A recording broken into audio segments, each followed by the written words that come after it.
Gilas update tayo mga brody. Opisyal nang hindi makakapaglaro si Scottie Thompson sa Gilas para sa OQT. Malaking problema to para sa ating pambansang koponan.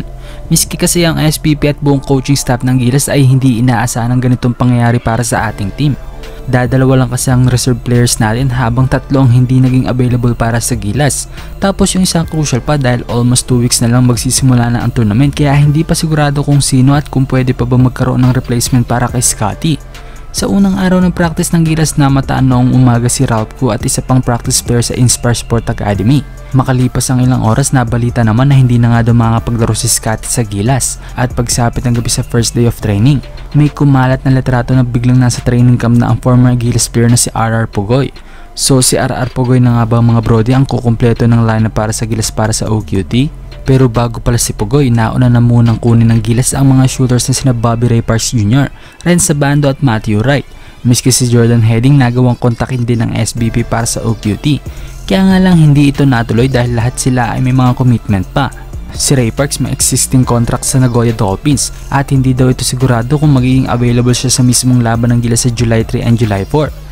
Si Matthew Wright wrong timing naman dahil kailangan itong mag-renew ng Canadian visa which is sa June 28 lamang ito pwedeng gawin. Samantalang sila Jordan Heading at Renz Sabando naman ay committed na sa Strong Group PH. Nalalawak sa Jones Cup ngayong Hulyo din kaya medyo nag-aalangan ng SBP. Pero ayon naman sa owner ng SGA na si Jacob Lau, handang-handa silang ipahiram ang isa kila Sabando at Heading at kung sino man daw ang naisin ng Gilas na kunin sa kanilang team.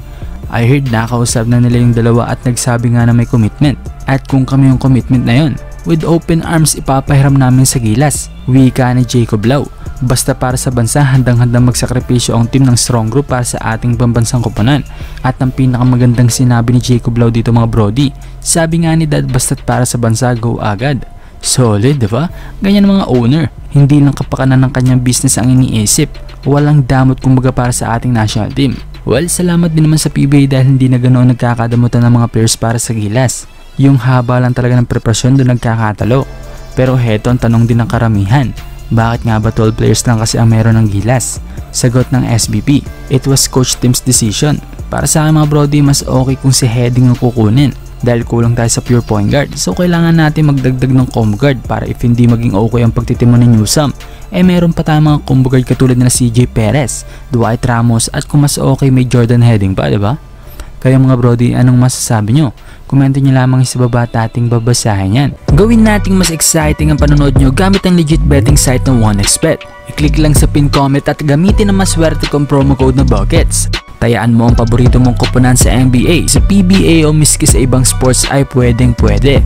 Nanalo na ang paborito mong team, kumita ka pa. Up to 12,000 pesos rin ang first cash-in bonus. Madali lang rin mag-withdraw dito at mag-deposit gamit ang inyong mga GCash o bank transfer. Kaya ano pang hinihintay nyo mga brody? Tara na at mag-register sa 1xBet.